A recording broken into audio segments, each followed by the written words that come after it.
श्री शिवाय नमस्तुभ्यं श्री शिवाय नमस्तुभ्यं श्री शिवाय नमस्तुभ्यं श्री शिवाय नमस्तुभ्यं ओम नमः शिवाय ओम नमः शिवाय ओम नमः शिवाय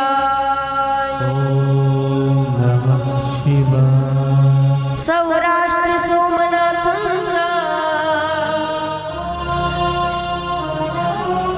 श्रीशैले मल्लिकार्जुनम्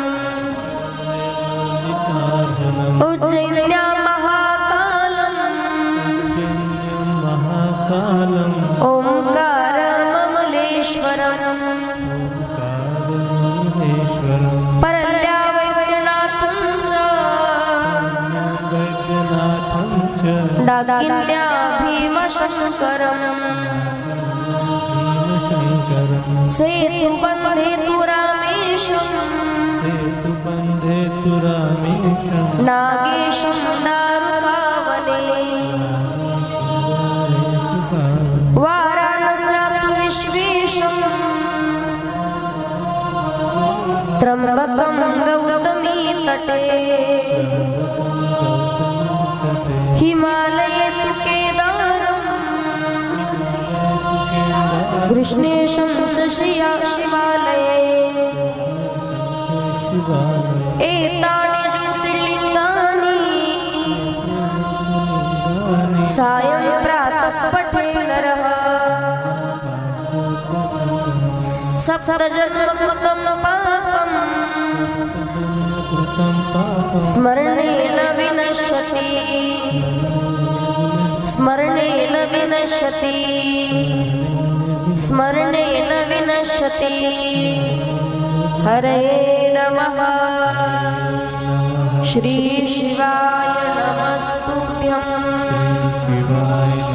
श्री शिवाय नमस्तुभ्यं या जर श्लोकांचा महामंत्राचं उच्चारण रोज सकाळी किंवा संध्याकाळच्या वेळेला एकदा जरी केलं 7 जन्मामध्ये केलेलं पाप आपलं नष्ट होतंय सप्त जन्म कृतम पापम। सगळ्यात पहिले सोरटी सोमनाथ भगवान यांची सुंदर अशी कथा येते। सौराष्ट्र देशामध्ये सोमनाथ भगवंत आहेत। ते कुठे तर गुजरात राज्य काठियावाल या नगरामध्ये अहमदाबाद मुंबई मार्गावरती हिरमपूर स्टेशन जवळ तिथून अगदी काही अंतरावरती समुद्राच्या तटावरती सोरटी सोमनाथ भगवंत आहेत। जे गेले असतील त्या ठिकाणी तर सर्वांना माहिती आहे। त्याची कथा अशी आहे पहा की त्या सोरटी सोमनाथ या मंदिराला पहिल्या काळामध्ये खूप अगदी सोनं माणिक मोती असतील सोनं पूर्ण सगळीकडे सोनं जडलेलं होतं। एवढं सोनं होतं पण त्या वेळेला सुद्धा काही इंग्रजांनी येऊन त्या सोरटी सोमनाथाला लुटण्याचं काम केलं। लुटण्याचं काम केलं म्हणून कित्येक राजे महाराजे प्रत्येकांनी त्या ठिकाणी ते सर्व सोरटी सोमनाथ मंदिराचं रक्षण करण्याचं काम केलं। आणि त्याच वेळेला सगळ्यात मोठं योगदान कोणाचं असेल तर आज महिला मंडळाला भगवान भोलेनाथांच्या मंदिरात शिवालय मध्ये जाऊन एवढं स्वाभिमानानं स्वातंत्र्यानं पूजन करण्याकरिता ज्यांनी प्राधान्य मिळवून दिलं ज्यांनी अधिकार मिळवून दिला सगळ्यात मोठं योगदान आहे राजमाता अहिल्यादेवी होळकर। काही काळ होता की तिथे बाईनं शिवलिंगाच्या गाभाऱ्यात जाऊ नये महादेवाचं पूजन करू नये। अहिल्यादेवी होळकरांनी सुद्धा कित्येक दिवस प्रार्थना करावी बाईनं तुऱ्याचा फेटा बांधू नये अशा कित्येक अडचणी कित्येक संकट राहायचे कित्येक बंधन होते। पाणी आणण्याकरिता गेली गंगेच्या तटावरती जाऊन पाणी घेऊन आली। शिवलिंगावरती पाणी वाहायचंय स्वतःच्या पित्याला हट्ट केला पण गावातल्या काही लोकांनी ती मान्यता दिली नाही। अहिल्यादेवी होळकरांना राग आला एका गंगेच्या तटावरती खूप मोठं शिवलिंग तयार केलं आणि आपल्या काही सखियांना सोबत घेऊन त्या ठिकाणी भगवान भोलेनाथांची उपासना करायला चालू केली। सांगण्याचं तात्पर्य आहे, सोरटी सोमनाथाच्या जीर्णोद्धारासाठी सगळ्यात मोठं योगदान राजमाता अहिल्यादेवी होळकरांचं सुद्धा आहे। त्याची कथा अशी आहे पहा, चंद्र भगवान एकदा दक्ष महाराजांनी स्वतःच्या 27 कन्या चंद्र भगवंताला दिल्या। चंद्र भगवंताला दिल्या, पण त्यातील सगळ्यांच्या आवडतीचं जे नक्षत्र आहे ते आहे रोहिणी नक्षत्र। चंद्र भगवंत सगळ्यात जास्त चंद्र कोणावर प्रेम करायचा, तर ते प्रेम सगळ्यात जास्त रोहिणीवरती करायचा। आता एकतर संतांनी वर्णन केलंय, एका पुरुषा 2 नारी पाप वसे त्याचे घरी। एका माणसाला 2 बायका नसू नये, या आता वर्णन करतात, कारण 2 बायका आणि फजिती आई का अशी भानगड होते। विनोदानं सुंदर प्रसंग सांगितला जातो। संक्रांतीच्या वेळेला संक्रांत जवळ आली म्हणून मालकाच्या मध्ये दोन्ही पत्नीच्या मध्ये भांडण लागलं। ही म्हणायची, मालक सगळ्यात अगोदर तुम्ही माझ्याकडे जेवायला या। दोघीच्या मध्ये एवढं भांडण लागलं, कडाक्याचं भांडण पेटलेलं। ब्राह्मण म्हणे, एक काम करू म्हणे, जिचा अगोदर स्वयंपाक होईल मी तिच्याकडे जेवायला येईल, तुम्ही भांडू काय नका। पहिली केलेली जरा संस्कारी होती पहा, हुशार होती, दुसऱ्या मजल्यावर राहायची, नंतर केलेली खाली राहत होती। पहिली केलेली हुशार होती, पहाटे 4 वाजता उठली, तिनं पुरणपोळीचा स्वयंपाक केला आणि सकाळी 6 वाजता आवाज दिला, मालक जेवायला झालंय म्हणे, लवकर वरती या। वरती या म्हटल्याबरोबर ब्राह्मण बुवानं असं धोतर हातात धरलं, 2-3 पायऱ्या चढले। 2-3 पायऱ्या चढून जात नाही तेवढ्यात खालची डोळे चोळीत बाहेर आली। सूर्य बाहेर आल्यावर नंतर उठलेली, डोळे चोळीत आले, तिनं पाहिलं मालक वरती चालले। तिला वाटलं एकदा वर गेलं तर लवकर खाली नाही यायचं, पटकन गेली, खालनं ब्राह्मण बुवाचे पाय पडले। तिनं जसे पाय पकडले तेवढ्यात वरचीनं शेंडी पकडली। दोघींनी दोन्हीकडे ओढला, ब्राह्मण बुवा दोघींनी मिळून खाली पाडला। एक बसली छातीवर, एक बसली पायावर। तेवढ्यात शेजारच्या राधा अक्का आल्या। राधा अक्का म्हणतात, ब्राह्मण बुवा अहो या वर्षी संक्रांत कशावर आहे?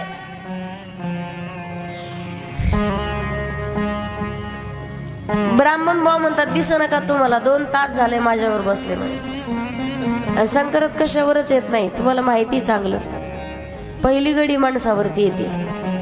दरवर्षी संक्रांत आली की मालकाच्या डोक्याला ताणच असतो, 2-2 हजाराच्या साड्या मागतात।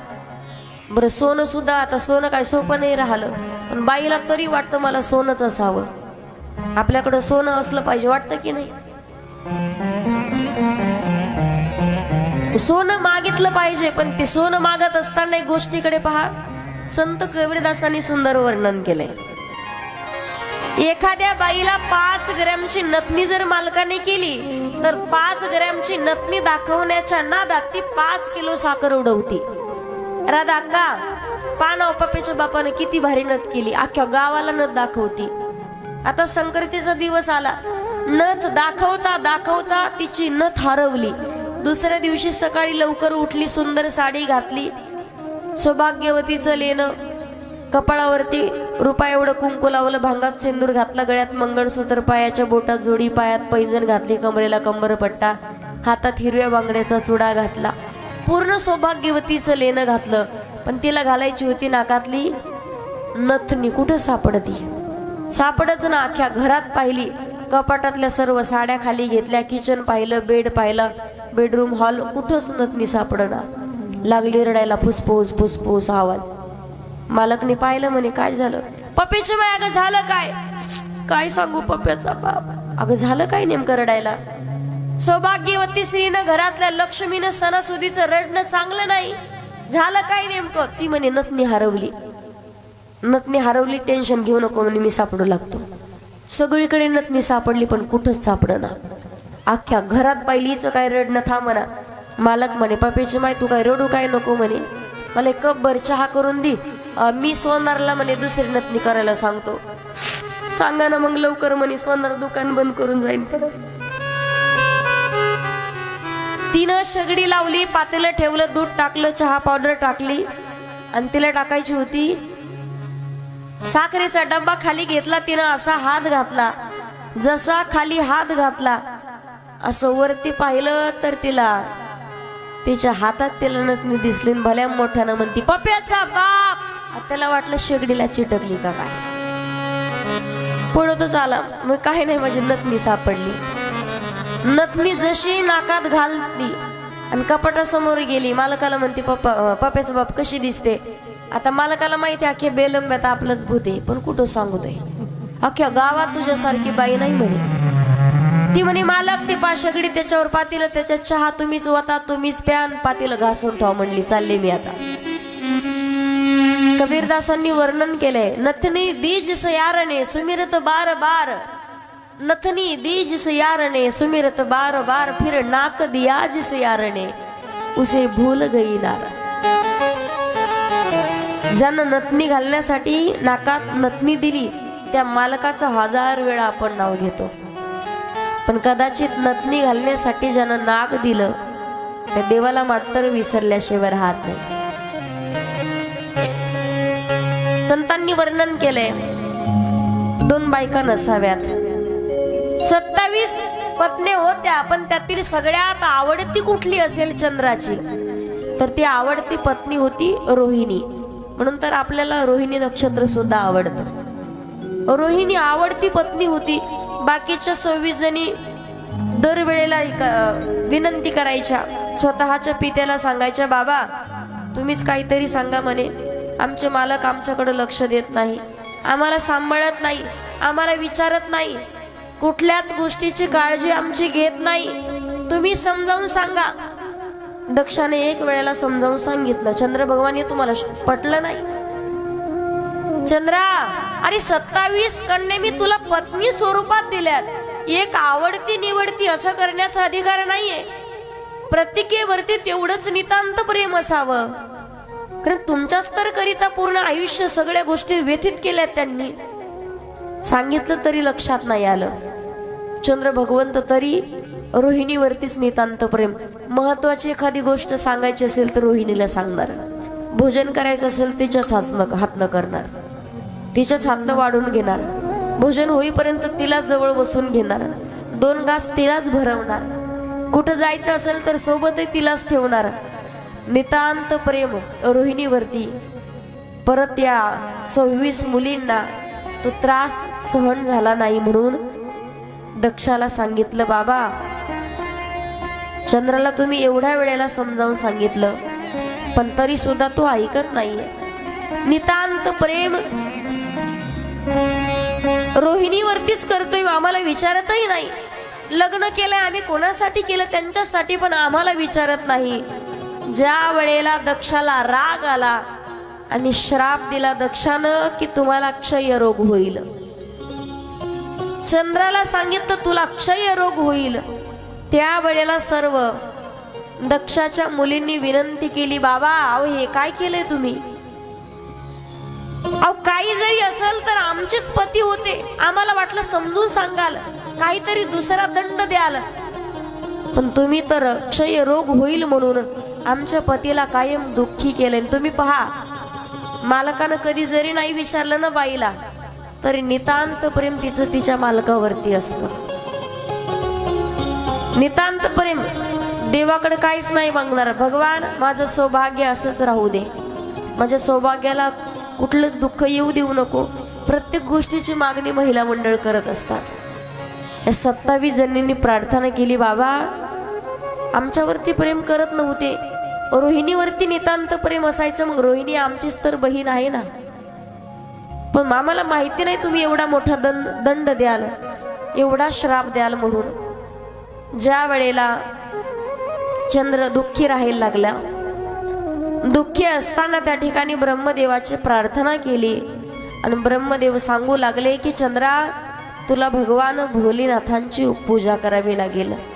6 महिने सोरटी सोमनाथाचं पूजन केलं. रोज श्री शिवाय नमस्तुभ्यं, श्री शिवाय नमस्तुभ्यं, श्री शिवाय नमस्तुभ्यं, श्री शिवाय नमस्तुभ्यं श्री शिवाय नमस्तुभ्यं श्री शिवाय नमस्तुभ्यं श्री शिवाय नमस्तुभ्यं श्री शिवाय नमस्तुभ्यं श्री शिवाय नमस्तुभ्यं श्री शिवाय नमस्तुभ्यं 6 महिने सुरटी सोमनाथाचं पूजन केलं आणि 6 महिन्याच्या नंतर ओम नमः शिवाय ओम नमः शिवाय ओम नमः शिवाय ज्या वेळेला महामृत्युंजयाचा हा मंत्र जाप केला, ओम नमः शिवाय या महामंत्राचा जाप केला आणि त्यावेळेला 15 दिवसामध्ये तो क्षयरोग कमी कमी होत चालला.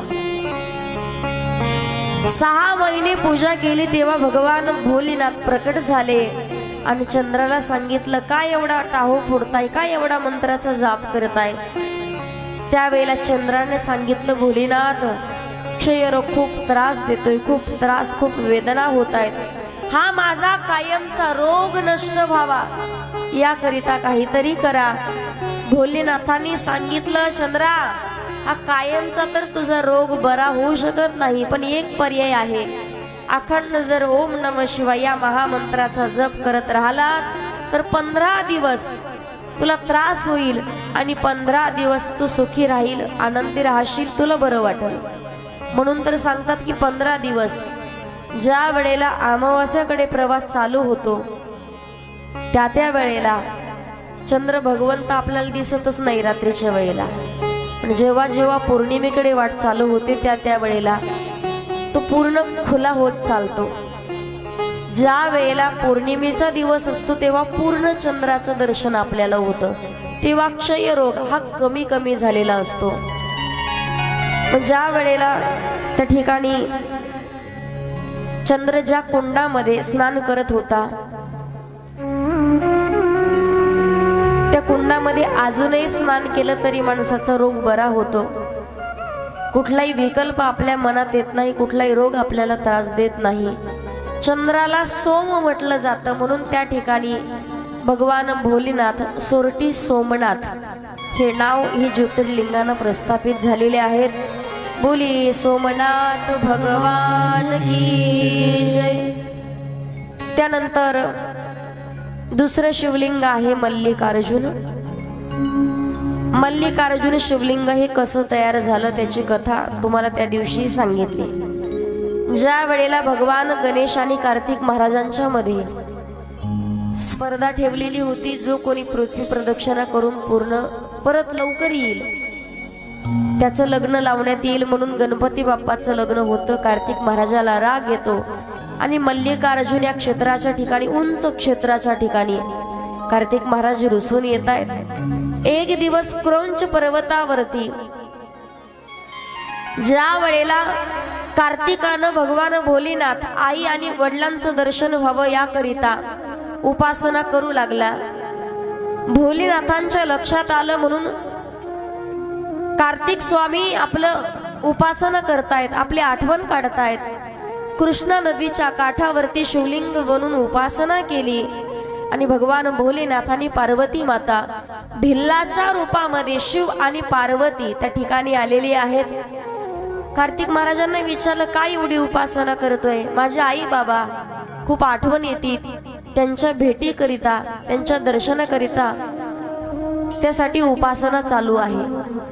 मग अमावस्येच्या वेळेला भगवान भोलेनाथ प्रकट झाले. पौर्णिमेच्या वेळेला माई भगवती म्हणून अजूनही मल्लिकार्जुन या शिवलिंगाच्या ठिकाणी या 12 ज्योतिर्लिंगांपैकी भगवान भोलेनाथाचं प्रतीक म्हणून अमावस्येला त्या ठिकाणी खूप गर्दी राहते आणि शिवलिंग रूपामध्ये प्रकट झालेल्या पार्वती माता पौर्णिमेच्या वेळेला त्या ठिकाणी दर्शन घेण्याकरिता खूप गर्दी राहते.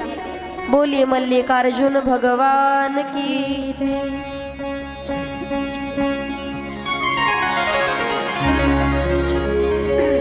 त्यानंतर तिसरं शिवलिंग सांगितलेलं आहे मध्य प्रदेशमध्ये जे आपल्या जवळ आहे महाकालेश्वर भगवान.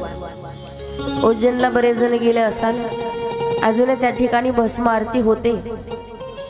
शिप्रा नदीच्या तटावरती उज्जैन नगरीमध्ये महाकालेश्वर भगवान आहेत. फार पूर्वी या नगरीला अवंतिका नगरी म्हणून ओळखल्या जायचं.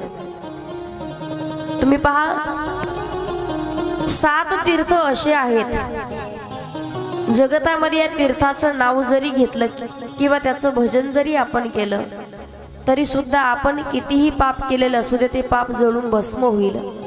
आपल्या भारत भूमीमध्ये 7 अशी नगर आहेत. ते 7 नगराचं नाव सांगितलंय. पहिलं आहे अयोध्या, मथुरा, काशी, अवंतिका, क्रांची, द्वारिका आणि मोक्षपुऱ्या.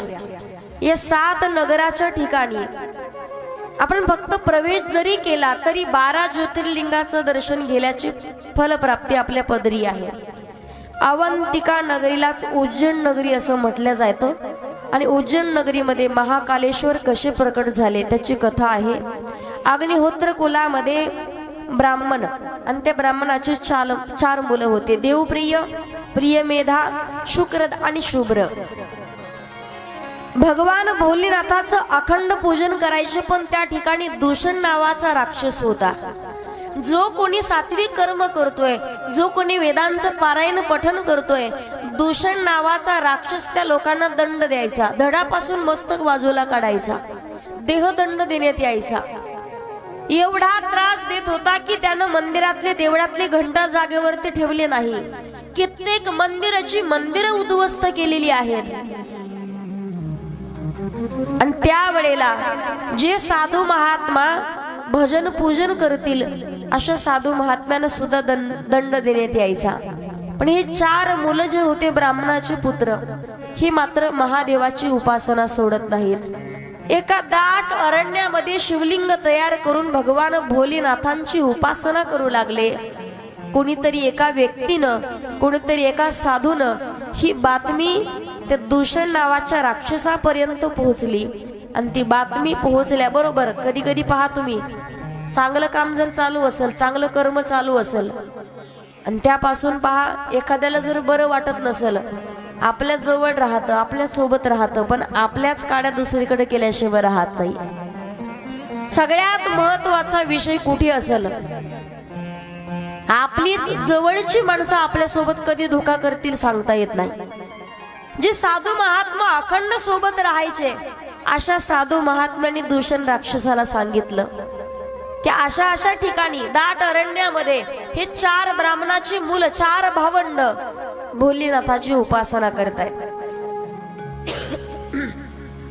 ज्या वेळेला तर दूषण राक्षसाला समजलं, कित्येक दैत्यांना सोबत घेतलं. दूषण नावाचा राक्षस ते शिवलिंग, ते मंदिर उद्ध्वस्त करण्याकरिता, या 4 भावंडांना दंड देण्याकरिता त्या ठिकाणी आला. त्या शिवलिंगाला घट्ट मिठी मारली आणि 4 भावंडांनी भगवान भोलेनाथांचा धावा चालू केला.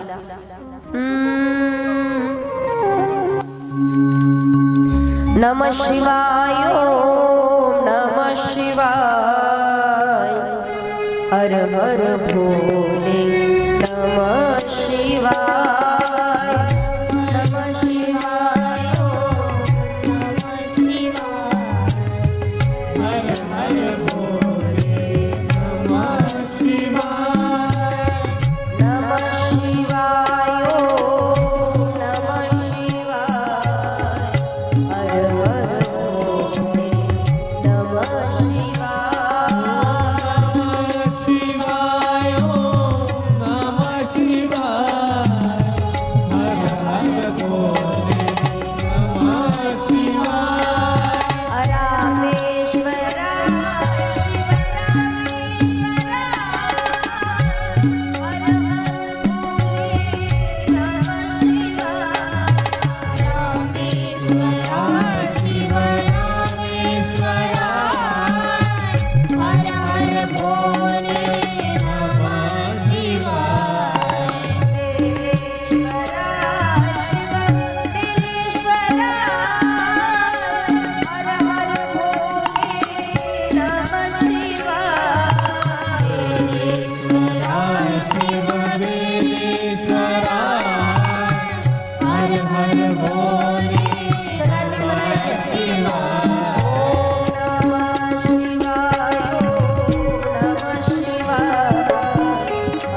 बलेश्वर भगवान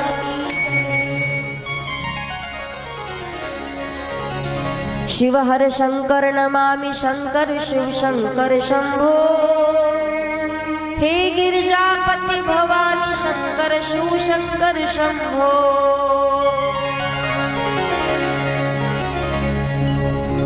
शिव हर शंकर नमामि शंकर शिव शंकर शंभो हे गिरिजापति भवानी शंकर शिव शंकर शंभो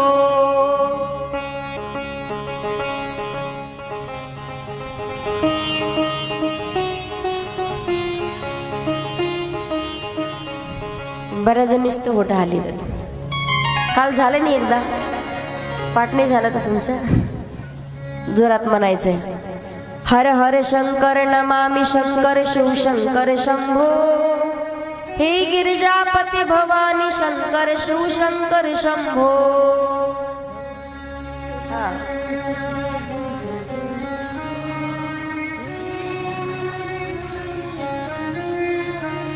बेलेश्वर भगवान की जय। ज्या वेळेला चारही भावंडांनी भगवान भोलेनाथांची उपासना केली